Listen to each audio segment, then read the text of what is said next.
જિલ્લાના મુખ્ય મથક ગણાતા આહવા નગરમાં નાણાંના કામમાં વિલંબ થતા સ્થાનિક લોકો હાલાકી ભોગવી રહ્યા છે। ત્યારે પ્રશ્ન એ ઉદ્ભવી રહ્યો છે કે ડાંગ જિલ્લાના મુખ્ય મથક ગણાતા આહવા નગરમાં કામ કરતી એજન્સીની બેદરકારી છે કે પછી સ્ટેટ RMBના અધિકારીની મનમાની કે પછી એસઓની સમયસર કામોની વિઝિટના કારણે આહવા નગરમાં નાણાંના કામમાં વિલંબ થતા સ્થાનિક લોકો હાલાકી ભોગવી રહ્યા છે। એસઓ પાર્થ કાનડે એજન્સીનું કામ કે એસ્ટિમેટ જણાવવાનો પણ વિચાર કરી રહ્યા છે। માત્ર નાણાં જ નહીં, આવા અનેક કામોમાં એસઓની કામગીરી શંકાસ્પદ જણાઈ આવે છે એમ લોકોમાં ચર્ચાઓ પણ થવા લાગી છે।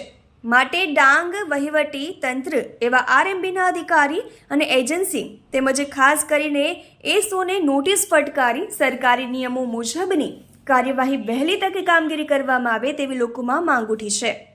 તહેલકા ન્યૂઝ સાથે રિપોર્ટર રમેશ મહાલા, ડાંગ।